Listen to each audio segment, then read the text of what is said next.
Hallo und herzlich willkommen zu meinem 2.5D 3D Sidescroller Plattformer. Im vergangenen Abschnitt haben wir ein sogenanntes Sort Pickup erstellt, das wir auch schon aufnehmen und einsetzen können mit der linken Maustaste. Und in diesem Video werde ich dir zeigen, wie man eine sogenannte Melee-Attack mal anprogrammiert. Das heißt, wir haben hier eine gewisse Abfolge von Animationen, die wir da verwenden können. Das bedeutet, wenn wir nur einmal drücken, kommt die erste Animation. Wenn wir rechtzeitig nochmal drücken, kommt auch die zweite. Und wenn wir die Taste gedrückt halten, dann kommt eine komplette Abfolge dazu. So, und aus diesem Grund gibt es natürlich jetzt auch dann die Begründung dafür, warum wir Animationsmontagen verwenden, die ja über diesen sogenannten Default-Slot funktionieren, weil wir in diesen Montagen hier dann auch Notifier einsetzen können, wie Can Attack Again, und ich habe ein Disable Leg Eye Key habe ich noch mit hinzugefügt, damit man dann hier an dieser Stelle zum Beispiel auch nicht das Control-Rig verwendet, wenn wir gerade in einer Fuß- oder Sprungattacke sind. Gut, dann werden wir das Ganze noch in unserem BP Third Person Character so verankern, dass das auch funktioniert, und dann würde ich sagen, fangen wir einfach mal an und ich wünsche dir viel Spaß dabei. So, zu Beginn werden wir uns die Problematik nochmal anschauen. Wir gehen auf Blueprints, wir gehen auf Pickups und jetzt legen wir uns einfach ein zusätzliches Schwert-Pickup hier an diese Stelle. Bitte darauf achten, dass bei dir oben auch die 500 selektiert sind, dann hast du da auch kein Problem mit der Positionierung, weil wir haben ja da unten in der Location im Y dann auch Default ist 500, was wir ja in den Project Settings verankert haben. So, wenn du diese Geschichten verändern magst, wie gesagt, da kannst du hier dann auf Edit Layers gehen und dann dementsprechend öffnet sich auch schon die Project Settings Geschichte und hier sind diese Werte verankert für Foreground und Background und Default, nur nochmal zur Erinnerung. So, jetzt möchte ich die Problematik nochmal aufzeigen. Ich starte, nehme mir mein Schwert und jetzt, wenn ich die Animation einfach einmal drücke, linke Maustaste, dann wird sie ausgeführt, und wenn ich wiederholt drücke, dann kann ich sie auch mitten in ihrer Ausführung sozusagen beenden oder dementsprechend resetten und neu starten. Und das werden wir jetzt an dieser Stelle gleich mal versuchen zu verhindern. Gut, und dazu gehen wir auf Content, wir gehen auf unseren Third Person Folder Blueprints BP Third Person Character und suchen uns nochmal diese Enhanced Input Action Attack heraus. Wenn du sie nicht direkt findest, dann kannst du auch da drüben im Event Graph aufklappen links, und hier unten wäre zum Beispiel bei mir an der Stelle die Enhanced Input Action IA Attack. So, aktuell fragen wir lediglich ab, ob wir das Schwert in der Hand haben. Ja, nein, und wenn ja, linke Maustaste gedrückt, haben wir ja so in unsere Input Action implementiert, spielen wir einmalig diese Attack-Animation von dem Viking ab. So, und jetzt wollen wir natürlich mehrere Animationen spielen, das heißt, wir werden diesen linken Mausknopf, wir haben es ja vorher getestet, man kann ja die Animation permanent interrupten, das wollen wir natürlich unterbinden, indem wir jetzt einfach mal die Animation oder diese Attack-Funktionalität locken. So, und das machen wir, ich klappe jetzt hier mal wieder zu, sonst liegt mir das alles im Weg rum. Wir machen eine neue Variable und die nennen wir einfach mal Attacking zum Beispiel.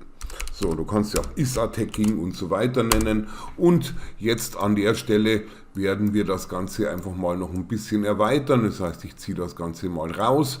Und jetzt kommt unsere Geschichte, sind wir am Attacken, ja oder nein? Das heißt praktisch, wir machen hier einen sogenannten Branch wieder, eine if-Anweisung, und jetzt ziehen wir raus, wir haben hier Attacking, ich mache es ja gern über die Not Bool, also Not Boolean, und dementsprechend, wenn Attacking not true ist, das heißt also, wenn wir nicht attacken, sonst wenn wir Attacking verlinken mit der Condition, müssten wir ja bei False weitermachen. Wenn wir praktisch nicht attacken, dann setzen wir Attacking erstmal auf True, sodass wir hier durch diesen Branch nicht mehr durch können. So, dann halte ich die Alt-Taste gedrückt, ziehe mir das Attacking über ein Set rein und dann dementsprechend kann ich das Attacking hier einfach mal auf True setzen. So, gut, an dieser Stelle sind wir jetzt schon mal gelockt. Das bedeutet, wir müssen natürlich Attacking auch wieder false setzen, sonst werden wir nie wieder hier reinkommen. Wenn wir uns das Ganze einfach mal zwischenzeitlich anschauen, werden wir nur einmalig in der Lage sein, die linke Maustaste zu drücken und dann nie wieder. Und jetzt wechseln wir wieder rüber auf unseren BP Third Person Character und jetzt werden wir unser Play Montage einfach mal ein wenig erweitern. Das heißt, ich ziehe es mal ein bisschen rüber, das Mesh nehme ich ein bisschen höher und wir ziehen bei Montage to Play raus und da geben wir ein Select. So, und jetzt siehst du schon, hier kannst du jetzt eine unzählige Anzahl an Animation-Montages hinzufügen. Select ist natürlich auch für alles andere gültig, aber wir ziehen es ja explizit aus unserer Montage-to-Play raus. Das heißt, hier werden auch Animation-Montages erwartet. Hier unten haben wir einen Index, das ist aktuell noch eine Wildcard, das dann praktisch entscheidet, welche dieser Options selektiert werden soll. Und dazu führen wir uns noch eine neue Variable ein, weil um ein Array durchzuzählen eignet sich eigentlich nichts besser wie ein Integer und den nennen wir jetzt einfach mal ATTAC_COUNT zum Beispiel oder ATTAC_COUNTER und der wird sein vom Typ Integer. So, dann gehen wir mal auf Compile, dann sehen wir hier unten rechts, dass der ATTAC_COUNT 0 ist. Hier kriegen wir natürlich einen Error, weil noch nichts angedockt ist. Das bedeutet, wir ziehen uns hier einfach mal diesen ATTAC_COUNT schon mal mit rein und der ist ja defaultmäßig aktuell auf 0. So, wir beginnen also bei Option 0 und dementsprechend müssen wir jetzt hier diese Montagen auch zuordnen. Und dazu schauen wir uns einfach mal an, was wir denn so zur Verfügung haben. Also ich habe ja lediglich meine Viking-Animationen. Du kannst, wie gesagt, so viele integrieren, wie du zur Verfügung hast. Wenn du welche gekauft hast, was natürlich mehr Sinn macht, hast du wahrscheinlich wesentlich schönere Schwert-Attack-Geschichten. Also ich verfüge aktuell über meine 3 Viking-Sachen, die haben wir ja schon umgewandelt in sogenannte Animation-Montages. Falls du sie noch nicht umgewandelt hast, dann die Standard-Animationen selektieren, auch im Multiselect, rechte Maustaste und dann Create Anim Montage. So, aber wir haben es ja in den vergangenen Kapiteln schon gewandelt. Das bedeutet, ich schaue mir jetzt mal die erste an. Ich werde jetzt anfangen mit einem sogenannten Faustschlag. Ich habe ja leider nichts anderes. Dann werde ich versuchen, einen Fußtritt zu machen. Also ich nehme zuerst mal die erste, dann nehme ich mal den Fußtritt und dann werde ich mit dem Schwert zuschlagen. So, das wäre jetzt so meine Idee dahinter. Das bedeutet, ich selektiere mir jetzt einfach mal diese Montage an, damit sie schon vorselektiert ist. Das ist mein sogenannter Fausthieb und dann gehe ich rüber auf meinen BP Third Person Character und dann klicken wir hier einfach auf den Pfeil nach links und dann ist auch schon diese Attack 1 Montage integriert. So, dann auf Compile und jetzt nehme ich mir meinen sogenannten Fußtritt, das ist die Dreier und die werde ich jetzt hier auch mit dem Pfeil nach links sozusagen gleich einklinken und dann mache ich noch einen Pin dazu und da hole ich mir jetzt an dieser Stelle dann mal endlich einen Schwerthieb raus, das heißt ich markiere die Zweier und selektiere die dann hier mit rein. So, dann habe ich hier 3 von meinen Montagen mit drin und dementsprechend blockieren wir ja unser Attacking immer noch ab. Das bedeutet jetzt, wenn wir das Ganze einfach mal testen, wird wieder nur die erste Montage abgespielt. Das heißt, es wird bei mir der sogenannte Fausthieb mit links sein und das Ganze passiert nur einmalig, weil wir ja diese Geschichte hier mit dem Attacking nicht mehr freigeben. So, jetzt, wenn diese Play-Montage praktisch gestartet hat, dann würde ich gerne den Attack-Count einfach mal um 1 erhöhen. Das heißt, ich ziehe mir den Attack-Count einfach mal raus mit Get und dann machen wir hier einfach ein Increment draus. Dann sparen wir uns dieses +1 und dementsprechend wird dieser Integer um 1 erhöht an dieser Stelle. So, wenn diese Geschichte hier, ich schiebe sie mal trotzdem ein bisschen höher, wenn diese Geschichte hier completed ist, diese Animation, dann würde ich gerne wieder das Attacking freigeben. Das heißt, ich hole mir das Attacking raus mit Set und dann sage ich on completed, Set Attacking ist gleich false, was wiederum bedeutet, wir können vorne wieder das Ganze durchlaufen. So, jetzt müssen wir das Ganze nochmal testen, weil es wird jetzt ein bisschen interessanter, aber es funktioniert normalerweise auf Anhieb nicht. Ich halte mal die Maustaste gedrückt und dann sehen wir, dass wir eine komplette Abfolge haben, aber insgesamt nur einmalig. Klar, das liegt daran, dass der Attack-Count natürlich immer um 1 hochgezählt wird und wir jetzt an der Stelle natürlich den Attack-Count nicht zurücksetzen. Das heißt, wir müssen hier auch nochmal sagen, nach dem Attacking, nach der Freigabe, set Attack-Count gleich 0. So, dann haben wir das auch geschafft an dieser Stelle und jetzt gehen wir nochmal auf Play und dann halte ich einfach mal die linke Maustaste gedrückt, das heißt, ich drücke sie mal etwas verzögert, dann kommt immer der erste, jetzt werde ich dann das Ganze einfach mal gedrückt halten und jetzt sehen wir, wir bleiben bei dem Fausthieb, weil wir ja nach der Completed-Geschichte auch diesen Attack-Count wieder auf 0 zurücksetzen. So, unter anderem sehen wir, dass wir bei der Animation hier sozusagen auch noch mit rumfahren, das hatten wir im vergangenen Kapitel schon. Das bedeutet, wir müssen hier auch mal wieder den Root Bone setzen. Ich würde sagen, das machen wir jetzt gleich für alle anderen 2 noch. Für einen haben wir es ja schon erledigt. Das heißt, wir gehen jetzt einfach mal auf unsere Animation. Ich beginne trotzdem mal mit der ersten.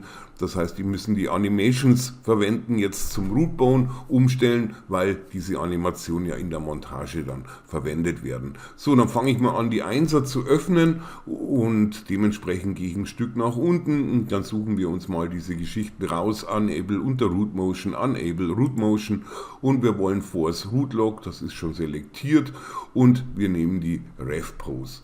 So, dann gehe ich jetzt hier einfach mal auf Save und dann öffne ich mal die zweite, was die so zu bieten hat. Die haben wir ja schon verändert anscheinend, ja, die haben wir im vergangenen Kapitel schon auf Unable Root Motion gestellt, weil wir ja einen Schwertyp hatten. Das bleibt so wie es ist und dann nehmen wir uns noch die dritte. Du musst es natürlich bei deinen Animationen machen und dementsprechend hier auch wieder Unable Root Motion, Rev Pose und Force Root Lock.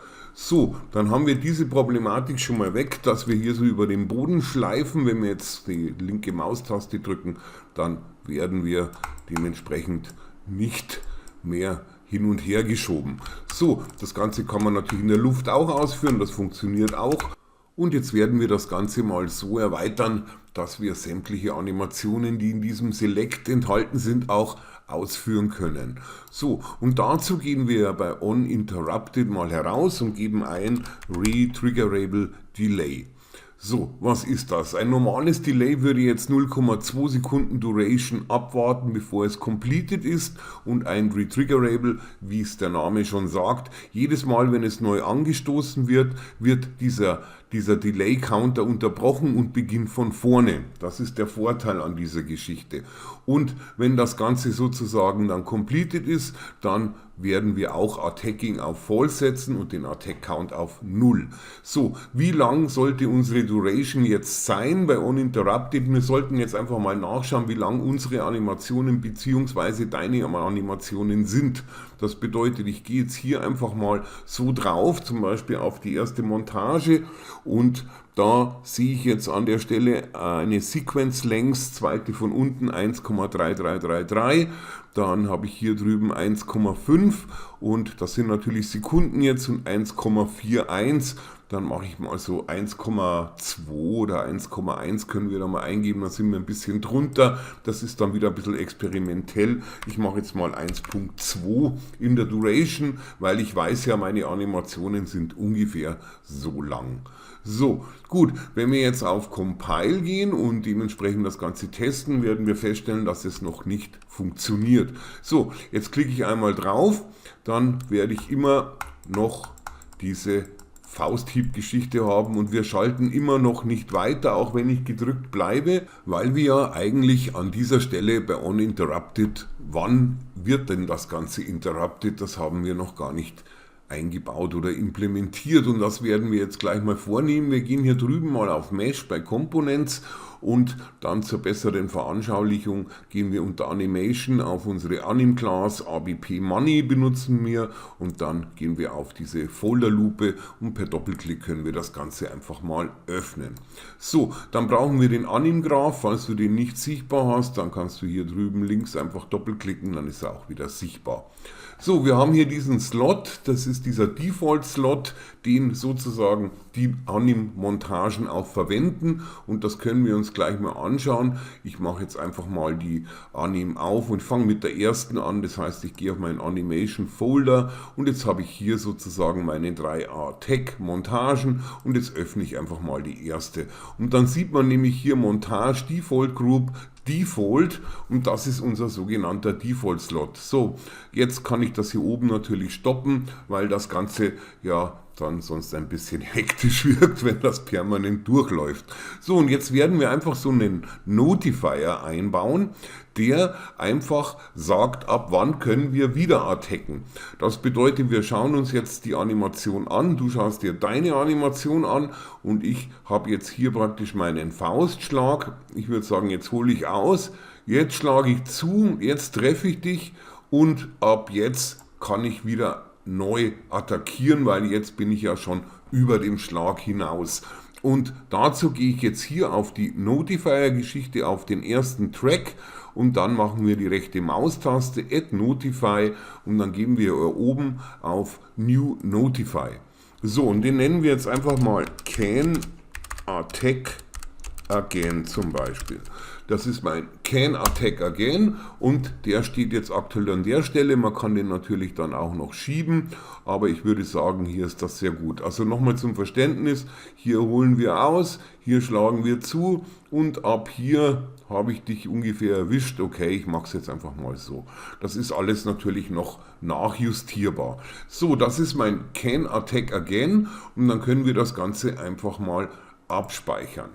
So, jetzt können wir an der Stelle das Ganze einfach mal kopieren. Wir haben hier diesen Can Attack Again und dann mache ich einfach Steuerung C drauf und dann dementsprechend öffne ich mal meine zweite Geschichte und dann habe ich hier meine Notifier-Kurve und dann mache ich mal Steuerung V und dann kann ich das, wenn ich das vorher mit der linken Maustaste selektiert habe, gleich rein kopieren. Dann kann ich auch keine Tippfehler machen und jetzt schauen wir einfach mal zu. Die Zweier ist mein Schwerthieb.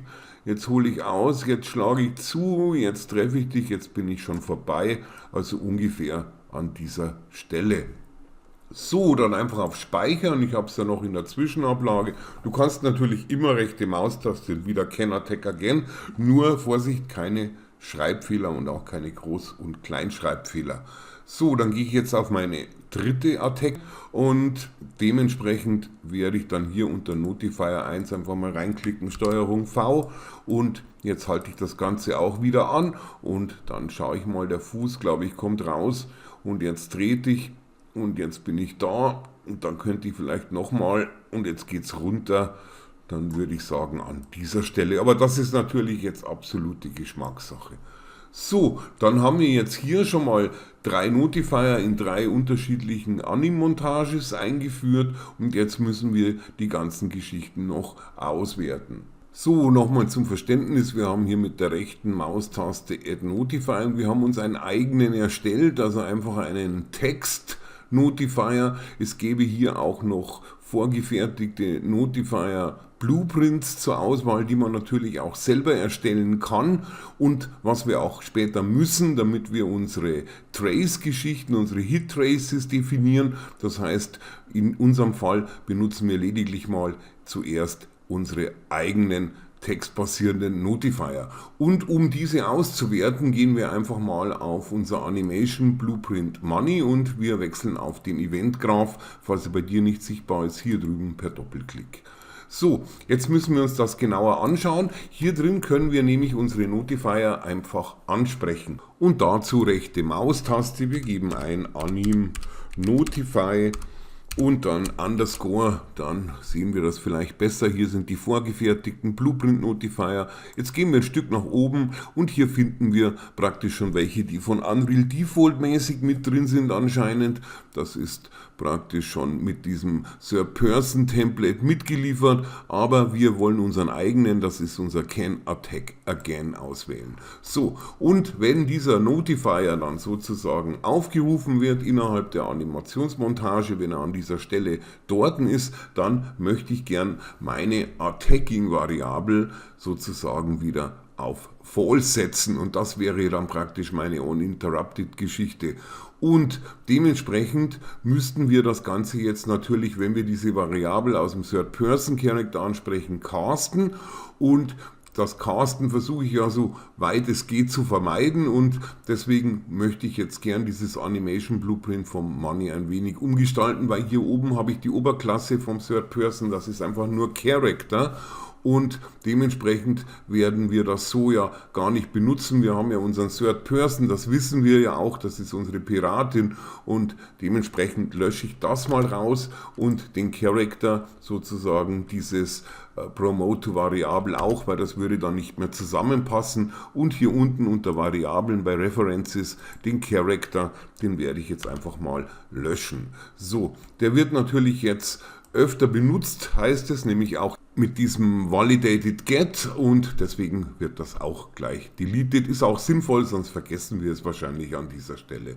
So, dann gehen wir mal auf Compile und jetzt ziehen wir hier raus und casten gleich einmal zu unserem Cast to Third Person Character und das Object ist natürlich dann wieder Get Owning Actor. So, jetzt habe ich hier immer noch Entries, Match, the Search Text und so weiter. Das liegt daran, dass wir aktuell hier noch einen Debug drin haben, Preview Instance. Das heißt, wir gehen hier oben auf die Mitte, No Debug Object Selected und dann haben wir diese lästige Overlay-Geschichte schon aus der Welt geschafft. So, jetzt werde ich das Ganze hier noch ein bisschen nach hinten ziehen, weil wir müssen das ja noch promoten. Das heißt, wir gehen hier rein, rechte Maustaste, Promote to Variable und dann haben wir das auch schon wieder dastehen. Und die nenne ich wie üblich einfach mal hier unten links, die nenne ich einfach mal Player Ref. So, das wird meine Player Ref. So nenne ich zumindest immer, wie du sie nennst. Kannst du machen, wie du magst. Ich schiebe sie auch gleich wieder in References rein, in die Kategorie. Dann ist das sauber aufgeräumt. So, dann gehe ich mal auf Compile. Hier kann ich dann beruhigt rausziehen, weil die Character-Klasse und die Third Person hat ja ein Character-Movement. Deswegen gibt es hier auch keine Fehler oder Probleme. Und an dieser Stelle werden wir das Ganze zu dieser Promote-Variable von Character Movement Component auch noch verbinden. So, dann haben wir das Ganze hier umgestellt und jetzt brauchen wir hier nur noch den Validated Get, das heißt wir ziehen uns die Player-Referenz raus mit Get und dann rechte Maustaste und dann hier unten Convert to Validated Get. So, dann können wir das Ganze hier wieder verknüpfen. Wenn das gültig ist, dann geht das weiter und dann ist das Ganze so, wie es war, nur dass wir diesmal nicht auf die Character-Klasse casten, sondern direkt auf unser Piratenmädchen. So, und jetzt habe ich natürlich den Vorteil, dass ich hier unten keinen Cast machen muss. Ich kann rausziehen mit meiner Player Ref, Get Player Ref. Und jetzt benötigen wir unsere Variable Attacking. Das heißt, ich gebe jetzt hier einfach mal ein mit Set Attacking und dann sage ich Set Attacking ist false. So, das bedeutet jetzt an dieser Stelle, wenn dieser Notifier erreicht wird, egal mit welcher Montage, dann wird das ganze Attacking wieder auf False gesetzt. So, und das hat natürlich den Vorteil, dass jetzt diese Geschichte hier auch mit Interrupted auch funktioniert. So, dann können wir das Ganze versuchen, indem wir mal auf Play gehen und jetzt gehe ich drauf, jetzt drücke ich mal einmal, zweimal oder ich lasse es einfach mal durchlaufen, mit der linken Maustaste gedrückt, dann habe ich die komplette Abfolge. Wenn ich nur einmal klicke, dann kriege ich einen Faustschlag. Wenn ich rechtzeitig ein zweites Mal klicke, kriege ich auch den Fußtritt. Und wenn ich rechtzeitig das dritte Mal klicke, würde ich auch das Schwert bekommen. Wenn ich aber ein bisschen warte, kriege ich immer nur diesen Faustschlag. Das hängt davon ab, von unserem Retriggerable Delay. Wenn wir das kürzer einstellen, dann wird das praktisch etwas anders sein. Das musst du selber rausfinden, wie das mit deinen Animationen am besten zusammenspielt. So, das war jetzt schon mal die Geschichte mit diesem Animation Blueprint und diesem Anim Notifier Can Attack Again, wo wir das Ganze eben mal zurücksetzen. Zur Veranschaulichung einfach mal auf den Level 1 Map gehen. Wir machen sicherheitshalber mal ein Save All. Und wenn wir das Ganze jetzt sozusagen mal starten und wir holen uns jetzt einfach mal das Schwert und jetzt drücke ich einfach mal die Taste Shift und F1, also Shift F1, dann bekommen wir hier unseren Mauszeiger zurück und dann gehen wir auf die ABP Money und dann können wir hier oben umstellen auf ABP Money BP Third Person Character 0 Spawned, dann haben wir den auch da, dann sehen wir hier schon mal, wie der Fluss ist von den ganzen Animationen. Und dementsprechend, wenn ich das Ganze ein bisschen reinrutsche, dann, es muss umgestellt sein auf den Third Person und dann dieses Animation, wenn du einen zweiten Monitor hast, wesentlich besser zur Ansicht und dann kann ich hier wieder zurückgehen. Jetzt klicke ich wieder in meinen Viewport und in dem Moment, wo ich jetzt zuschlage, dann sehe ich, dass diese Geschichten immer ausgelöst werden, wenn die Animation diese Stelle erreicht hat.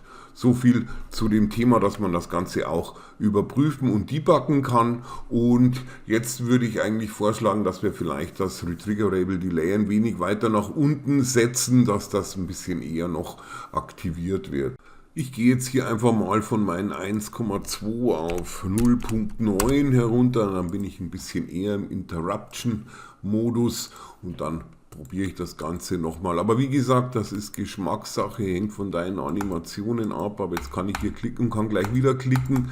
Das heißt, ich kann den Fußtritt viel schneller ausführen, da ich ja jetzt auf 0,9 herunten bin. Und das sollte ungefähr der Wert sein, den wir hier mit Can Attack Again haben. Da haben wir hier diese Geschichte hier so dastehen. Und wenn man das Ganze natürlich im Time-Format auf Seconds umschalten würde, dann wäre das hier bei 0,75.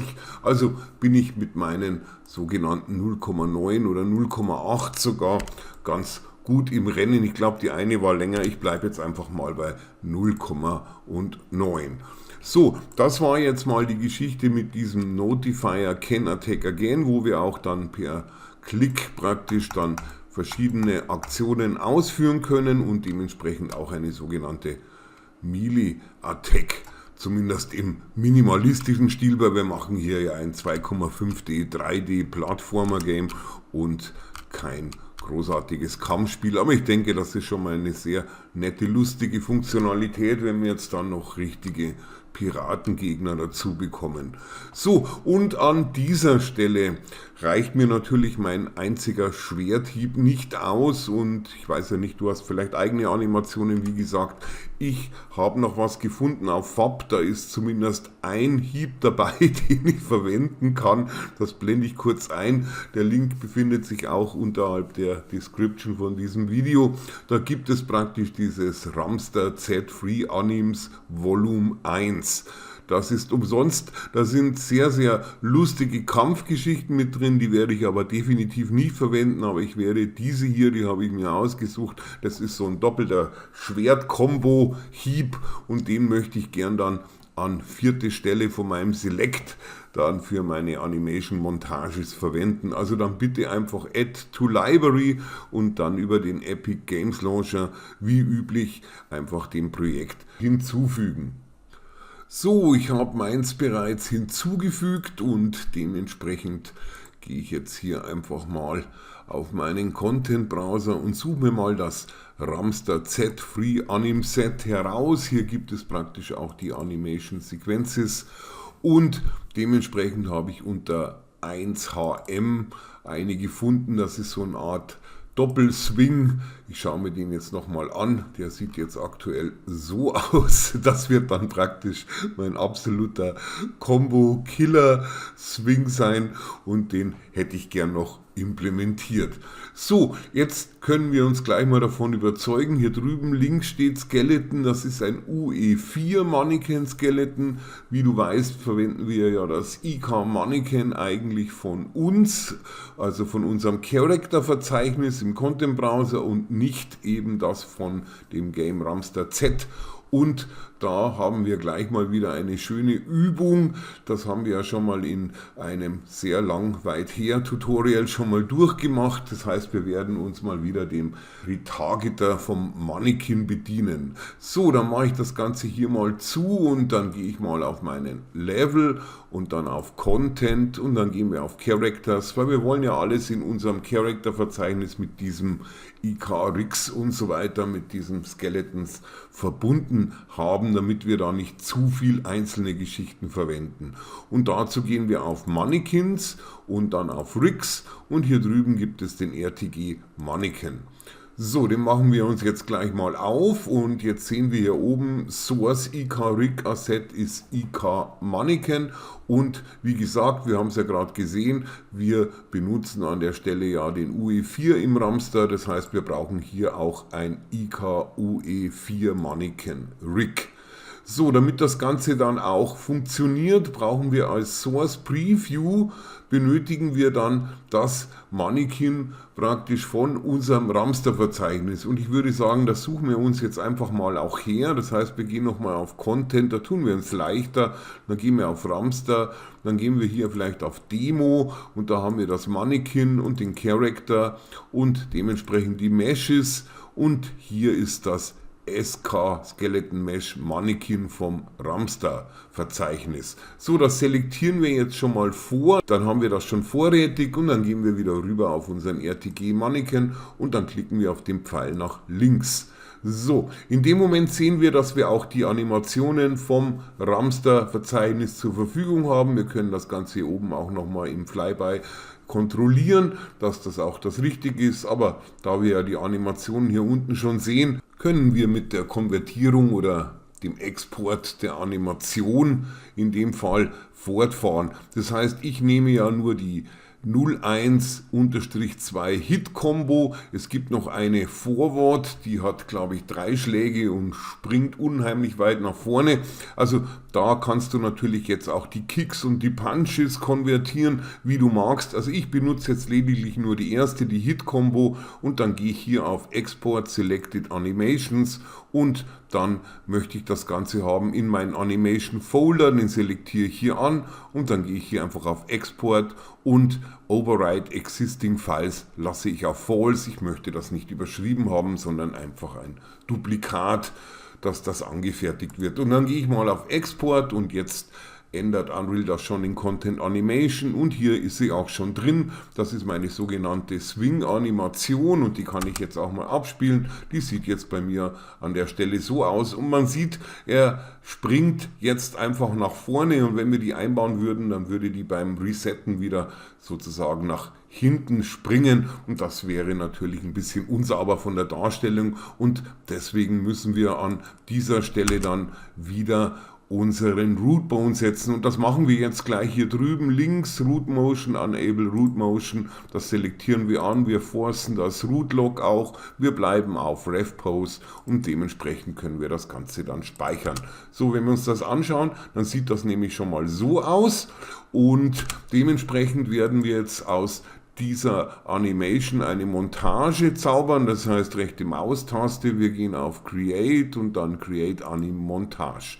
So, da haben wir sie auch schon, das ist unsere 1HM Montage und diese Montage, die können wir auch gleich wieder ausstatten mit unserem Can Attack Again und dementsprechend möchte ich das Ganze jetzt hier mal gestoppt haben und dann gehe ich bei den Notifiern hinein und zwar bei dem 1er und dann sage ich hier rechte Maustaste Add Notify, dann New Notify und dann nennen wir den wieder Can Attack Again. So, hier aufpassen, hier dürfen wir keinen Schreibfehler haben. Du kannst sie natürlich auch von der anderen Animation rüber kopieren. Wir können uns das Ganze nochmal anschauen. Das nennt sich Can Attack Again und zur Kontrolle, wir haben jetzt hier an dieser Stelle keinen Schreibfehler gemacht, zumindest ich nicht. So, jetzt schiebe ich den mal ein bisschen rüber, weil das ist ja ein Doppelsprung. Das heißt, ich komme jetzt hier rein mit dem Schwert rückwärts ran. Jetzt schlage ich einmal zu. Dann würde ich sagen, lasse ich die zweite auch noch laufen. Jetzt kommt noch ein Sprung und jetzt wird nochmal zugeschlagen und ab diesem Moment wäre ich, glaube ich, so weit, dass ich sage, ich kann nochmal attacken.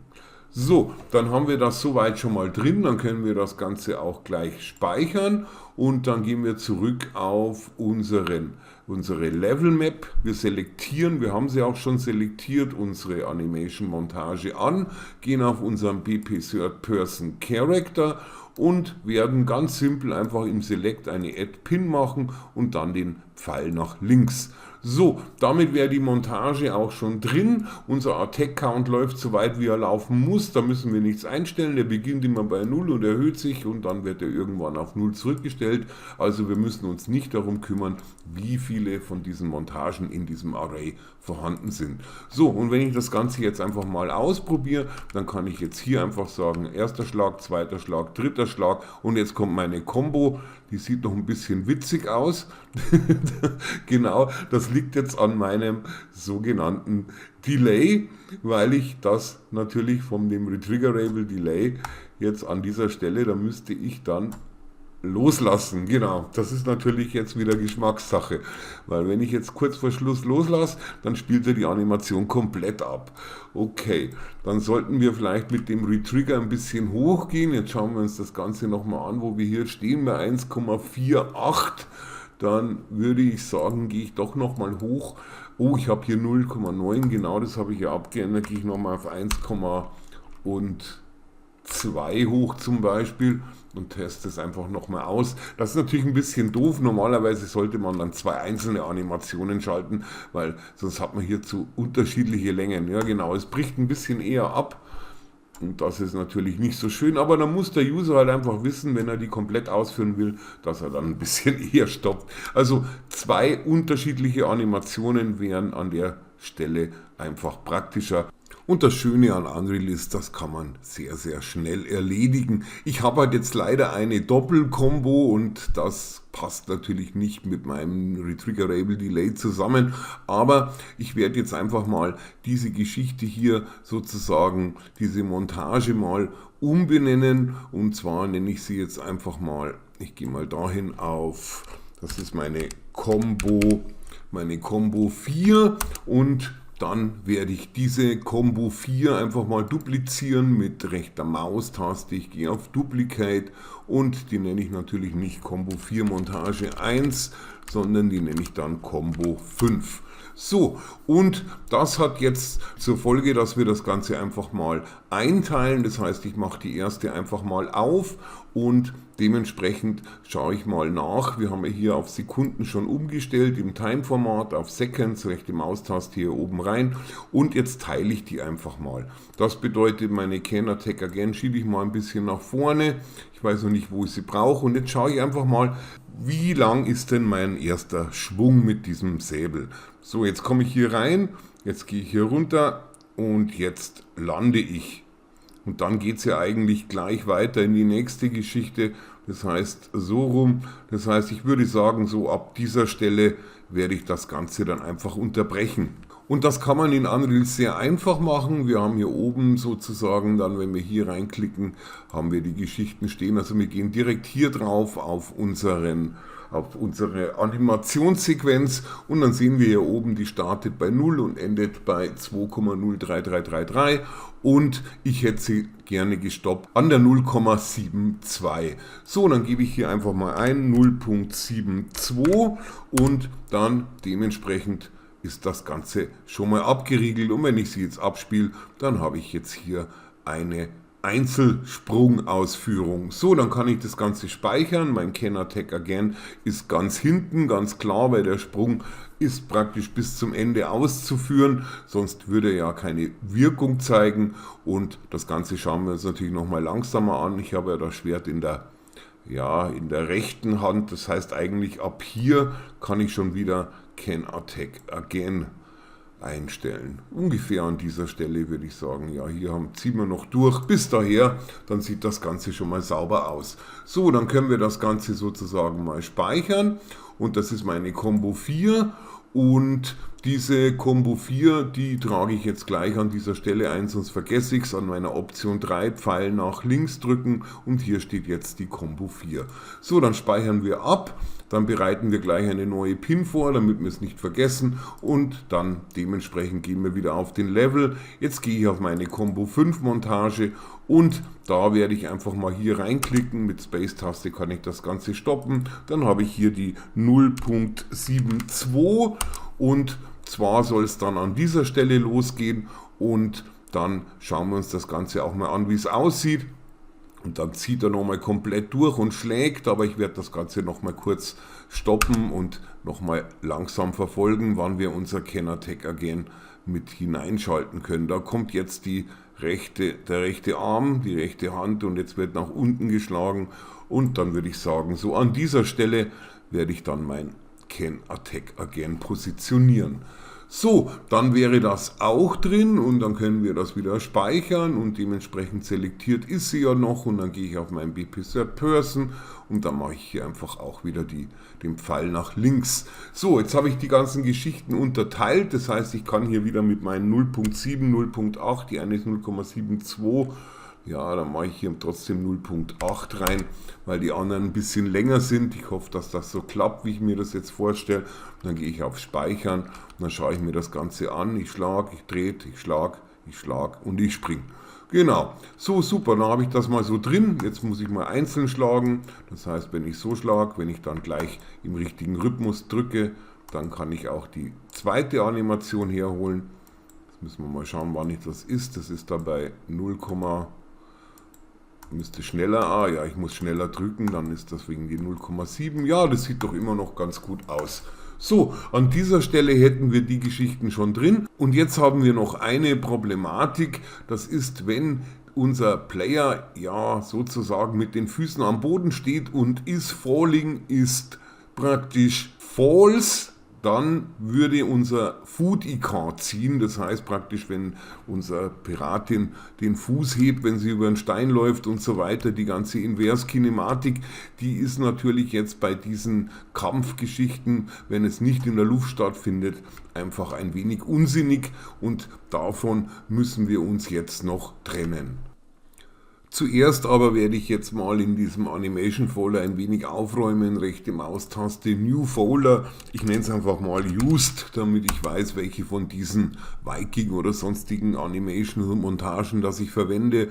Das heißt, diese 3 sind auf jeden Fall schon mal, die können schon mal mit Move hier rüber. Und dann dementsprechend habe ich ja hier diese Attack-Geschichten bis hier hinten. Das sind einmal die Animationen und die dazugehörigen Montagen. Die trenne ich jetzt nicht einzeln noch ab in unterschiedliche Ordner. Und dann verwende ich, wie es aussieht, noch ein Get Hit und ein Des. Das heißt, diese 4 Geschichten werde ich auch mit hinüberpacken, so in Move hier. Dann haben wir noch ein Crouching mit drin, da haben wir sogar ein Blend Space, da verwenden wir ja standardmäßig nur die Animationen, weil wir das ja in unserem Animation Blueprint abwickeln. Das heißt, das sind diese 3 Sachen und die kommen ebenfalls in mein Animations Used rein, damit ich weiß, was ich noch zur Verfügung hätte, falls ich noch was brauche und was ich eigentlich in meinem Projekt so verwende. So, gut, an dieser Stelle kommt die Erklärung noch dazu. Wir gehen nochmal aufs Animation Blueprint Money und an dieser Stelle sollten wir mal wechseln in unseren Animgraph. Können wir hier unten links natürlich per Doppelklick und hier sehen wir es, hier ist unser Default Slot, wo unsere Montagen durchgeschleust werden und hier haben wir unser Control Rig. Und das Control Rig ist dafür verantwortlich, dass der Player sozusagen über Treppen laufen kann und die Füße schön hebt mit Inverskinematik. Und das funktioniert, wenn der Alpha praktisch 1 ist. Es gibt noch ein Boolean Should Do IK Trace, das heißt, wenn is falling not ist, wenn er nicht gerade in der Luft ist, weil es is falling bedeutet auch im Sprung, dass es ist falling true ist, dann darf er diesen IK Trace ausführen, das bedeutet, der Alpha bleibt 1. So, jetzt haben wir hier zusätzlich die Möglichkeit, dass wir den Alpha steuern, also Alpha 0 würde bedeuten, er würde keine Foot IK ausführen und Alpha 1 bedeutet, er führt es aus und alles dazwischen ist so eine Zwischenmischung, was eigentlich total unsinnig ist. So, und jetzt wollen wir diesen Alpha noch etwas manipulieren. Das heißt, wenn unsere Kampfanimationen abgespielt werden, dann wollen wir auf gar keinen Fall eine Foot IK haben. Und das wird erledigt in unseren einzelnen Montagen wieder. Das heißt, wir wechseln rüber. Ich mache jetzt hier nochmal Compile, weil da war noch irgendwas offen. Und dann gehe ich nochmal rüber auf meine Animationen und dann gehe ich auf meinen Used Folder. So, zuerst schließe ich mal ein paar nicht verwendete Tabs wie den Retargeter. Gut, die Montage schließe ich auch, die öffnen sich eh gleich wieder und das Animation Blueprint und den BP Third Person Character lasse ich mal stehen. So, zwischenzeitlich mal auf Save All und dementsprechend beginne ich jetzt mal mit der ersten von meinen Combo-Montagen. Ich habe hier insgesamt 5 Stück und per Doppelklick kann ich diese dann auch gleich wieder öffnen. So, jetzt werde ich erstmal hier reinklicken, die Space-Taste, damit das Ganze nicht so hektisch wirkt. Und jetzt benötigen wir an dieser Stelle eine sogenannte Curve, eine Kurve. Und da gehen wir hier auf Curves und hier oben auf Add Curve und es gibt hier schon mal vordefinierte Schlagwörter dazu und da haben wir dann einfach ein Disable Lag IK. Das würde ich jetzt vorschlagen. Das ist aber wie gesagt wirklich nur eine Wortwahl und Unreal bietet das schon an, weil irgendwie wird dann schon mitgedacht, dass man das eventuell benötigen könnte. Das ist eigentlich so wie Can Attack Again, das ist ein frei gewähltes Wort deiner Wahl, aber in dem Fall ist es einfach schon ein vordefinierter Vorschlag. So, jetzt ist meine Curve, man sieht es hier 0,0, das ist eine Konstante mit 0,0 und ich arbeite hier gerne mit 1, weil ich das irgendwie dann sauberer in meinem Animation Blueprint abwickeln kann. Das heißt rechte Maustaste und dann Edit Selected Curves und dementsprechend gehen wir jetzt hier einfach mal auf den sogenannten Nullpunkt und dann werden wir hier unten einfach mal rechte Maustaste Add Key und dieser Key soll sein 0 und 1. Also hier drüben 0 und hier 1 und damit haben wir jetzt hier eine Konstante auf der Value 1. So, dann können wir das zwischenspeichern, wir gehen wieder zurück und jetzt werden wir uns nicht die Mühe machen, dass wir bei jeder Montage eben diese Geschichte neu anlegen, diese Kurve. Hier unten kann man übrigens diese Sachen auseinanderziehen und zusammenschieben, je nach Bedarf und Länge, wie man es gerne visuell haben möchte und ich markiere mir jetzt einfach mal Disable Lag Key, klicke einmal mit der linken Maustaste, dann mache ich Steuerung und C für Copy und dann mache ich die Combo 5 auf, ich gehe auf Curve, Steuerung V und dann sehen wir, hier haben wir ebenfalls die 1,1 und die 1,1 in der Konstante mit integriert, dann gehen wir auf Speichern, wir gehen auf Level, jetzt mache ich mal die Attack 1 auf, gehe auf Curve, Steuerung V, speichern und dann weiter auf die Zweier, wieder auf die Curve, Steuerung V, speichern und dann auf die dritte noch und dementsprechend auf Curve, Steuerung V, wo wiederum 1 und 1 als Konstante integriert jetzt ist. So, dann gehen wir auf Speichern und dementsprechend wollen wir das Ganze natürlich auch noch abfragen. Das heißt immer, wenn diese Geschichte 1 wird, dann wollen wir Alpha auf 0 haben. So müssen wir das Ganze verstehen. Ich schalte hier oben jetzt einfach mal das No-Debug wieder ein, damit ich hier keine Flybys habe, keine unnötigen. Das heißt, normalerweise ist das Ganze sowieso immer ohne Curve, das heißt praktisch sowieso Default 0, also 0. Und wenn es jetzt explizit bei unseren Combo-Attacken dann auf 1 ist, dann hätte ich gern den Alpha auf 0. So, jetzt müssen wir uns einfach mal die Curve selber holen. Das machen wir mit Get Curve Value. Da gibt es die Get Curve Value und jetzt hier haben wir wieder das übliche Problem, dass wir hier sozusagen einen Name eintragen müssen und ich würde sagen, ich kopiere mir den lieber hier mal raus, damit ich keinen Rechtschreibfehler verursache. So, Steuerung C, wieder rüber auf meine Curve und dann den Curve Name Disable Lag IK. So, dann haben wir das schon mal soweit drin und jetzt, wenn das Ganze, würde ich sagen, wenn das Ganze größer ist als 0, bei 0 ist es ja sowieso, dann soll es 0 werden hier im Alpha. Also wenn das Ganze jetzt größer als 0 ist, also in unserem Fall dann 1, dann soll unser Alpha-Wert 0 sein. Und das machen wir jetzt hier einfach über einen Select auch. Da machen wir Select und zwar einen Select Float. So, dann haben wir das, wenn das größer ist als 0, dann haben wir Pick A, also wir wollen ja dann sozusagen den Alpha, das verknüpfen wir hier gleich auf 0 haben und ansonsten, wenn es nicht größer als 0 ist, also wenn es 0 ist, dann haben wir Pick B, dann ist Alpha wieder 1 und damit ist diese FoodIK, diese Inverskinematik wieder eingesteckt. Ich hoffe, es ist soweit klar. Wir rufen hier den Curve auf über den Curve Name. Größer 0 wäre bei uns in dem Fall 1 und wenn es 1 ist, dann soll der Alpha 0 sein und ansonsten soll er 1 bleiben, dass es so funktioniert, wie es vorgesehen ist. So, wenn wir jetzt auf Compile gehen und dann wechseln wir rüber auf die Map und bevor ich es vergesse, wir haben ja Animationen verschoben, das bedeutet, wir werden erstmal auf Content gehen und auf All und dann bei Content rechte Maustaste und dann machen wir ein Update Redirect the References und dann könnte es passieren, dass da was passiert, aber es tut es nicht. Anscheinend hat Unreal das diesmal automatisch gemacht, aber wie gesagt, beim Verschieben von Dateien und Folder würde ich das immer empfehlen. So, dann gehen wir jetzt einfach zum letzten Mal auf Play, testen das Ganze aus. aus. Das heißt, ich kann meine linke Maustaste gedrückt halten, ich führe meine Combo aus und dementsprechend kann ich das natürlich auch mit mehrfachen Klicks steuern. Und das Ganze mit der Food IK haben wir auch implementiert. Das ist manchmal sehr wichtig, das hängt immer von den Animationen ab. Es fällt jetzt hier bei diesem kleinen Charakter mit der 550 Camera Boom Einstellung nicht ganz so auf, aber im Endeffekt würde es praktisch unsere Animationen etwas verformen. So, dann würde ich sagen, das war's an der Stelle und ich hoffe, es hat dir wie immer etwas Spaß gemacht und du bist auch einigermaßen mitgekommen. Es war nicht ganz so einfach diesmal und über ein Like und oder ein Abo würde ich mich natürlich sehr freuen und dann sage ich einfach Tschüss, bis zum nächsten Mal.